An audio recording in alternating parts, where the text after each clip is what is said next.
Euzu billahi mineşşeytanirracim. Bismillahirrahmanirrahim. Elhamdülillahi rabbil alamin. Vel akibatu lil muttaqin ve la udvana illa alel zalimin. Ves salatu vesselamu ala nebiyyina Muhammedin ve ala alihi ve sahbihi ve tabi'in. Rabbi şrah li sadri ve yessir li emri ve hlul ukdeten min lisani yefkahu kavli amma ba'd. Aleyhissalatu vesselam bir neçə qəbiləyə gedir. Və həmin o qəbilələrdən ilk öncə onları İslam'a dəvət edir. Onlar İslam'ı qəbul etmədikdə Peyğəmbər sallallahu aleyhi və səlləm Qureyşə qarşı özünü qorumağını onlardan istəyir. Lakin onlar Peyğəmbər sallallahu aleyhi və səlləmin bu təklifinə ya istehza edərək cavab verirlər və yaxud da aleyhissalatu və səlləmə bahanə edərək ən yaxşı halda bahanələr gətirirlər və aleyhissalatu və səlləmin bu təklifini qəbul etmirlər. Bəs burada sual yaranır ki, nə üçün Allah Azza və Cəllə öz quluna bir anda yardım etmir? Yəni Allah Azza və Cəllə istəsə, Peyğəmbər sallallahu aleyhi və səlləm qapı-qapı düşüb gəzməz, qapı-qapı insanlardan himayə istəməz. Nədir bunun səbəbi, nədir bunun altında yatan hikmət? Bir, elm əhli deyir ki, birincisi, Allah Azza və Cəllə bu dünyada olan hər bir şeyi bir səbəbə bağlayıb. Yəni Allah Resulü sallallahu aleyhi və səlləm və onun yanında olan əshabı da çalışacaq. Qarşı tərəfdə olan kafirlər də çalışacaqlar, fəqət zəfər möminlərindir. Fəqət necə? Onların çalışmasıyla, onların qan tər içərisində olmasıyla, səbəblərlə Allah Azza və Cəllə nə edir? O zəfəri insanlara verir. İkincisi, elm əhli deyir ki, Allah Azza və Cəllə öz mömin qullarını olğunlaşdırır. O ki, Rəbdir, qullarını tərbiyələndirir. İrəlidə onlara verəcəyi hansı ki neymət gələcək onların əlinə, Mədinə bir İslam dövləti olacaq. Allah Azza və Cəllə bu dəvəti yer üzərinin hər bir tərəfinə yayacaq. Allah Azza və Cəllə həmin o neyməti onlara necə verir? Çətinliklər içərisində, əziyyətləri ilə, qanları ilə, dişləri ilə əziyyət çəkərək nə edirlər? Gəlirlər o xeyrə nail olurlar. Elm əhli deyir ki, çünki insanın bir neyməti bir anda əldə etməsi ilə o neyməti çətinliklə əldə etməsi arasında böyük bir fərq var. Yəni bir var ki, neymət sənə anidən gəldi, sən onun üçün heç bir əziyyət çəkmədin. Bir də var ki, bu ümmət bu neymət üçün əziyyət çəkib. Bu günləri Peyğəmbər sallallahu aleyhi və səlləmin ümmətinin bu dini bu qədər sahiblənməsinin, bu dini bu qədər hər şeydən əziz bilməsinin ən böyük səbəblərindən birisi nədir?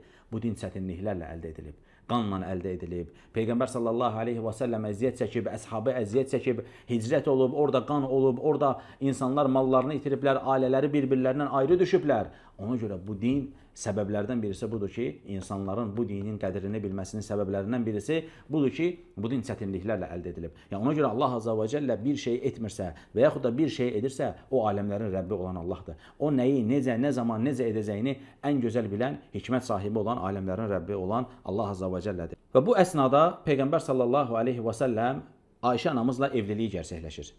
Və burada bəzi insanlar, xüsusən də Quranilər və ya dinsizlər nə edirlər? Deyirlər ki, necə bilirsiniz, Peyğəmbər sallallahu aleyhi və səlləm Ayşə anamızla 6 yaşında evlənir. Lakin bunlar deyirlər ki, necə ola bilər ki, 6 yaşında və ya 9 yaşında bir uşaqla belə bir şeyin olması? Burada bir neçə məsələ var.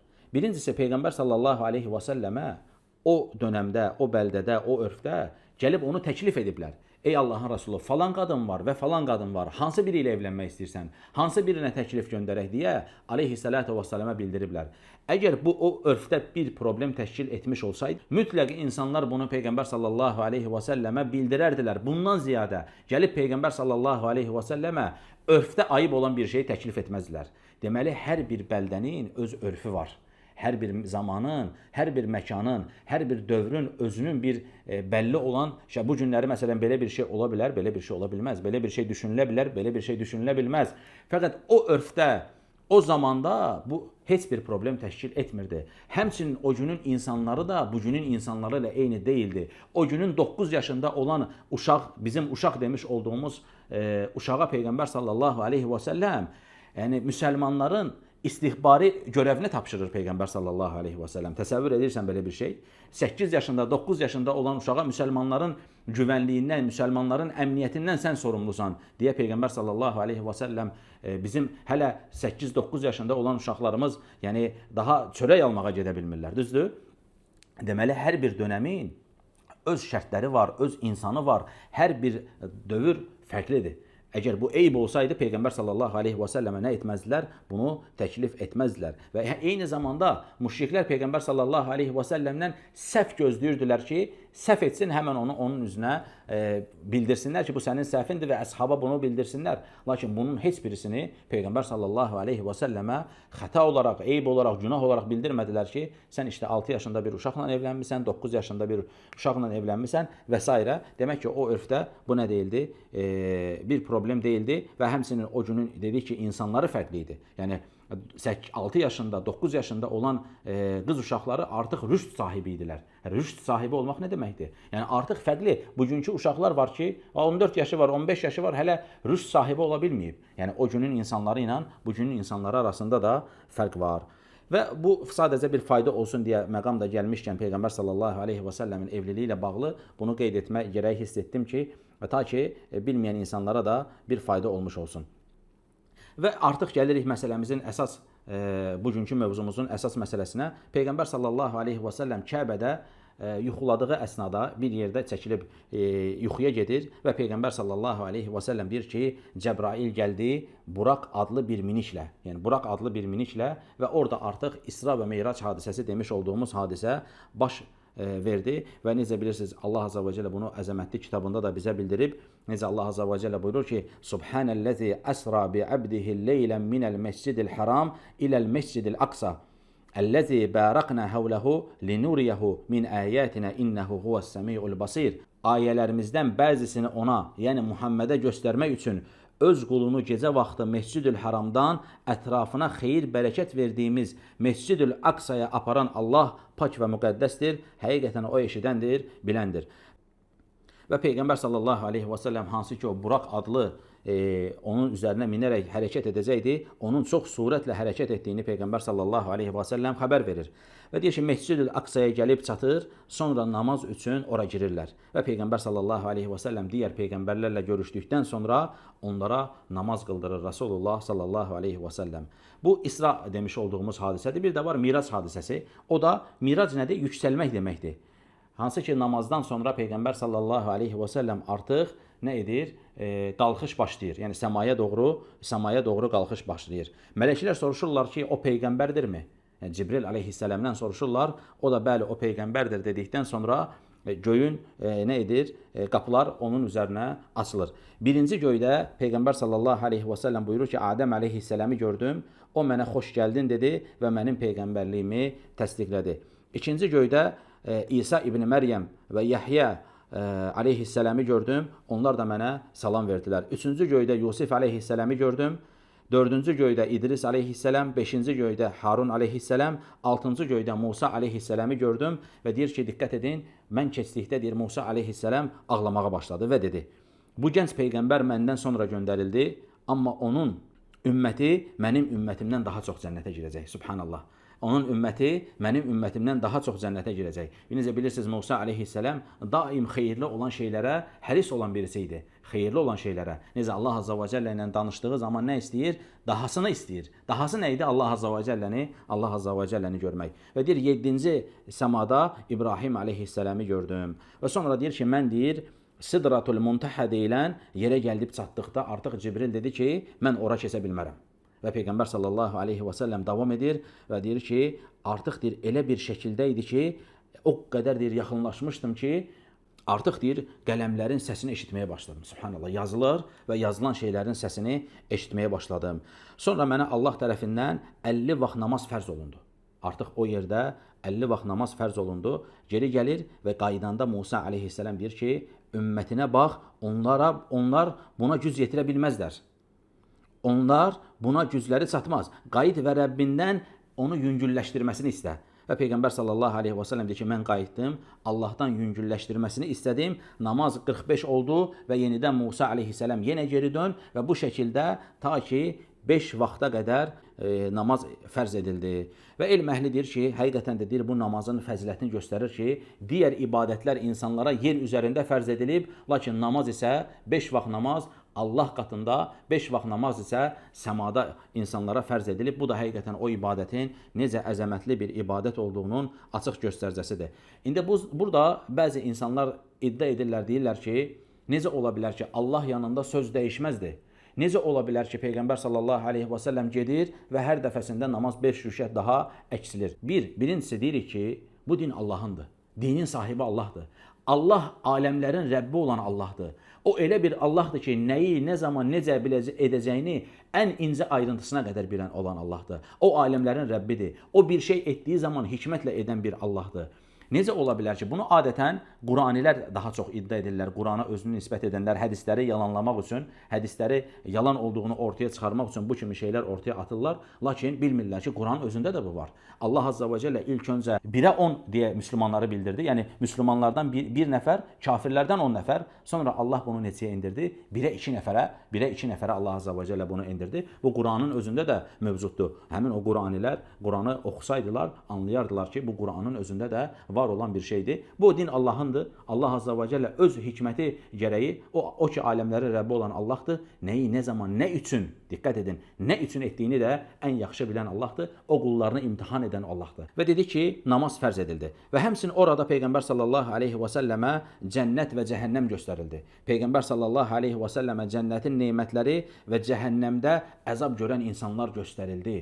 Orada elə insanlar var idi ki, onlar dəmir dırnaqlarla üzlərini cırırdılar. Orada elə insanlar var idi, onların başları əzilirdi. Mən hər birinizə tövsiyə edirəm ki, həmin o Peyğəmbər sallallahu aleyhi və səlləmin cəhənnəmlə bağlı görmüş olduğu və ümmətinə xəbər vermiş olduğu kimsələri yaxşı-yaxşı oxuyasınız. Yəni gedin o hədisləri tapın, oxuyun ki, necə insanlardır, nə ediblər o cəhənnəmə düşüblər və nə ediblər ki, o əzaba düçar olublar. Çünki orada elə insanlar var ki, onlar namazlarına qarşı səhlənkar olublar. Çünki orada elə insanlar var ki, onlar insanların namuslarına dil uzadıblar. Bu gün necə də yayğındır, subhanallah. İki insan dalaşır, biri digəri onun namusunu söyür.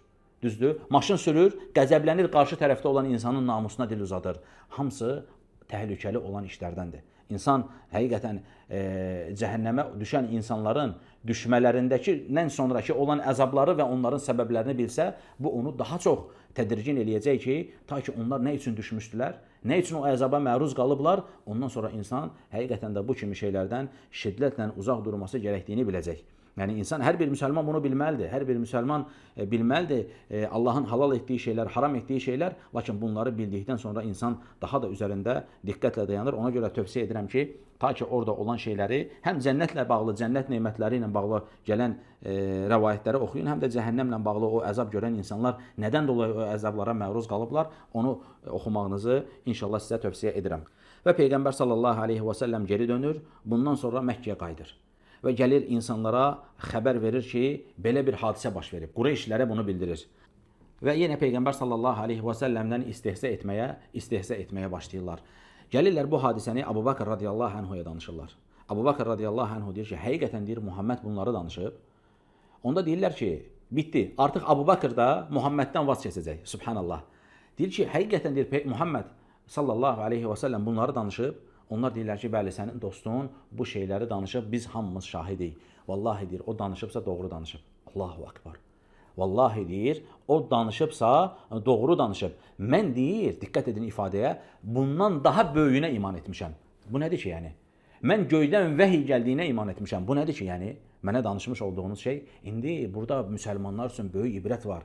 Nələrə iman edən insanlar gəlirlər elə məsələdə deyir ki, mən burada deyir, başım qarışdı deyir. Yəni, mən burada filan şübhə düşdü, filankə şübhə atdı. Əbu Bakr radiyallahu anhu nə deyir? O danışıb, yəni Muhammed danışıb, vallahi Muhammed danışıbsa doğru danışıb. Vallahi bu yəqinlikdir. Onda Peyğəmbər sallallahu aleyhi və səlləm bu hadisəni eşidəndə nə deyir? Həqiqətən də deyir, sən sıddıqsan. Həqiqətən insan, müsəlman insan, Allaha təslim olan, göydən vəhiy gəldiyinə inanan bir insan bir şey soruşmalıdır. Bunu Allah mı deyib? Bunu Rəsulu mu deyib? Əgər onlar deyiblərsə bitdi, mən bu şeylərə iman etdim. Mən Allahdan və onun Rəsulundan gələn hər bir şey iman etmişəm deməsi gərəkir bir insanın. Həqiqətən də bu imanın göstəricəsidir, bu sıddıq. İnsana sıddıq ismini qazandıran şeydir bu. Həqiqətən də ey Əbu Bakr deyirsən, sıddıqsan deyir. Həqiqətən bu əzəmətli bir işdir. İnsan, baxırsan ki, müsəlman insan bəsit şeylərin önündə, baxırsan ki, dinini külək kimi oynadır. Allah qorusun. Ona görə insan, mümin insan bu kimi şeylərə çox rahat bir şəkildə nə edir? Təslimiyyət göstərir. Məsələn, az öncə demiş olduğumuz şey nə idi? Hansı ki, insanlar deyirlər ki, necə ola bilər ki, 5 vaxt namaz oldu. Düzdür? Hədis haqqında şübhəyə düşür. Allah Azza və Cəllə öz kitabında bizə bundan daha böyük şeyləri xəbər verib. Nədir o? Yəni 5 vaxt namazın, 50 vaxt namazın 5 vaxt namaza düşməsi mi təəccüblü bir şeydir? Yoxsa İbrahim əleyhissələmin ateşin içərisində yanmaması? Musa əleyhissələmin çaya atıldıqdan sonraki halı? Peyğəmbərin balığın qarnında qalması, yəni sən bundan daha böyük şeylərə iman etmisən qardaşım, bundan daha böyük şeylərə. Allah dedi, Rəsulu dedi, bitdi. İndi gəlib insan nə edir? Təəccüb edir ki, 5 vaxt namaza düşdü, niyə belə oldu? Və yaxud da Peyğəmbər sallallahu aleyhi və səlləm necə filan yerə getdi, necə filan yerdən qayıtdı? Aləmlərin Rəbbi olan Allahdır. Sən Allaha azza və cəllə iman etmisənsə, imanının gərəyi şey təslim olmaqdır. Yəni bundan daha böyük şeylər var. Bundan daha böyük şeylər. Sən buna iman etmisən. Və Peyğəmbər sallallahu aleyhi və səlləm necə Əbu Bakr radiyallahu anhu deyir ki, o bunu deyirsə, o deyir, doğru deyir.